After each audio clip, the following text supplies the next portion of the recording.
ওনারা যে বাড়তি অর্থটা পাবেন সেই আর্থিক পাওয়ার ক্ষেত্রে ওনারা কোনো হিসাব দেন নাই। যে প্রবৃদ্ধির ধারা শ্লথ হয়ে গেছে, বিনিয়োগের ধারা শ্লথ হয়ে গেছে, বাস্তবায়নের ধারা শ্লথ হয়ে গেছে, থোক বরাদ্দে সরকারি কর্মকর্তাদের বেতন বৃদ্ধিটাও আছে। এটাতে দুশ্চিন্তার সৃষ্টি হয়। নীতি কাঠামো তো ঠিকই আছে, কিন্তু বুনিয়াদ তো অনেক দুর্বল। আমাদের বাজেটের যে দুইটা পার্ট, একটা যদি সাহিত্য পাঠ বা অন্তর্নিহিত পাঠ যেটা বলি, এবং আর একটা আর্থিক কাঠামো সংক্রান্ত। সাহিত্য পাঠটা বরাবরই আমাদের ভালো হয় এবং আর্থিক কাঠামো সংক্রান্তটা বরাবরই দুর্বল হয়। তাহলে কি এটা দুইটা ব্যক্তি বা দুইটা পার্টি এটা নির্মাণ করেন?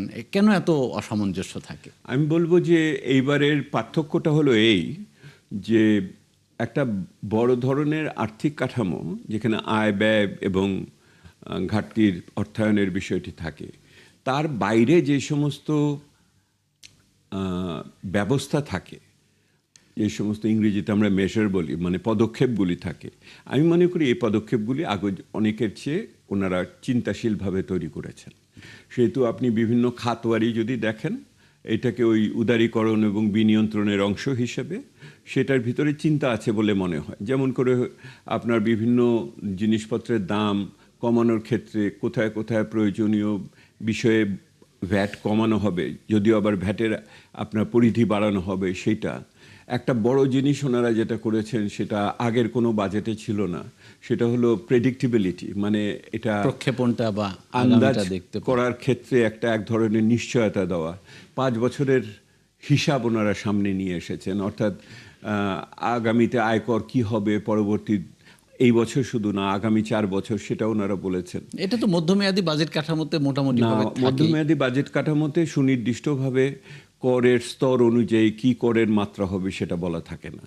ওটার মোট কর কত না আহরণ করবেন সেটা থাকে। আমি আপনাকে মধ্যমেয়াদী কাঠামো যখন তুললেন ওইটি আলোচনায় আসব। সেহেতু আমি এই ক্ষেত্রে যেটা মূল বিষয় হয়ে দাঁড়ায়, যে এই সমস্ত পদক্ষেপ দিয়ে ওনারা যে এই ধরনের অর্থ সংগ্রহ করবেন সেই প্রাক্কলনটা ওনারা যৌক্তিকভাবে করেছেন কিনা, এইখান থেকেই আমার সংশয় সূত্রপাত।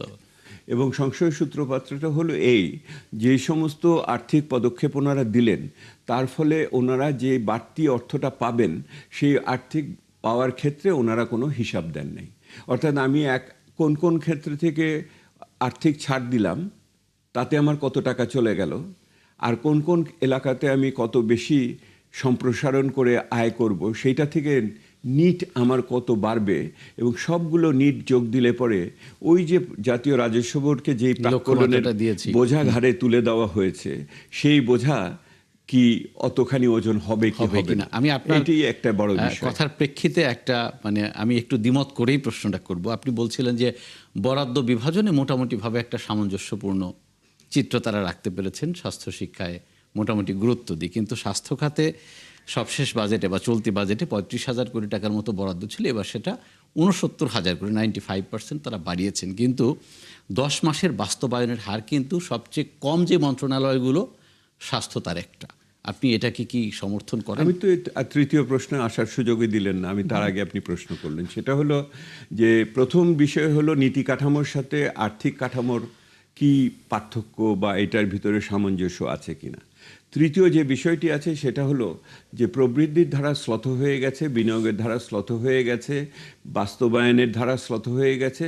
সেই ক্ষেত্রে এই বাজেটের যে নীতি কাঠামো দিয়েছে তা কতখানি সামঞ্জস্যপূর্ণ, ওইটার সাথে যুক্ত হলো যে প্রবৃদ্ধির যে লক্ষ্যমাত্রা দেওয়া হয়েছে সেটা অর্জন করার জন্য যে বরাদ্দগুলো দেওয়া হয়েছে সেগুলি সঠিকভাবে মানসম্পন্নভাবে খরচ করতে পারবে কিনা, সেইটা এই বাজেটের ভিতর দিয়ে সেই নিশ্চয়তাটা সেইভাবে স্বস্তিদায়কভাবে আসেনি। এবং আরও যেটা আসেনি সেটা হলো যে শিক্ষা এবং স্বাস্থ্য খাতে যে বরাদ্দগুলো দেওয়া হয়েছে তার একটা বড় অংশ হলো থোক বরাদ্দে আছে, এবং থোক বরাদ্দে সরকারি কর্মকর্তাদের বেতন বৃদ্ধিটাও আছে। এটাতে দুশ্চিন্তার সৃষ্টি হয় এই জন্য যে যেহেতু আপনি খাতওয়ারি ওইটাকে থোকে রেখে দিয়েছেন, যদি কোনো কারণে আগামী ফেব্রুয়ারি মার্চ মাসে এসে আপনি দেখেন যে আপনার অর্থ যেভাবে আসবে মনে করেছিলেন রাজস্ব আসেনি, তখন থোক বরাদ্দগুলো ছেটে ফেলার সুযোগ থাকবে। সেহেতু বরাদ্দ ঠিকই হয়েছে, এটা কিন্তু ওই বরাদ্দটা ব্যবহারের ক্ষেত্রে কি ধরনের ব্যবস্থা হবে সেটা একটা বিষয়, কিন্তু তার চেয়ে বড় বিষয় ওই বরাদ্দের অর্থটা আমি পাবো কিনা। এর আগে আমাদের যে সমস্ত সমস্যা হয়েছে সেটা হলো যে আমরা ব্যয় করতে পারিনি। একটা বড় কারণ হয় বিভিন্ন প্রকল্পগত সমস্যা থাকে, কিন্তু তার চেয়েও বড় সমস্যা থাকে যে একটা বিদেশি ডলার, বিদেশি টাকা ব্যবহার করতে হলে অন্তত 2-3 টাকা দেশীয় টাকা লাগে। সেই টাকাটা যদি না থাকে তাহলে তো হবে না। সেই জন্যই আমি আপনাকে বলছিলাম নীতি কাঠামো তো ঠিকই আছে, কিন্তু বুনিয়াদ তো অনেক দুর্বল। এখন এই নীতি কাঠামোকে বুনিয়াদের সাথে মিলাতে হলে যেটা লাগে সেটা হলো সংস্কার। সেই সংস্কারের জায়গাটাই গুরুত্বপূর্ণ। অর্থমন্ত্রী তার বক্তৃতার ভিতরে জ্বালানি এবং আর্থিক খাত, যে দুটোকে আমি সর্বদা ফুসফুসের সাথে তুলনা করি, সেটা ওনারা উল্লেখ করেছেন।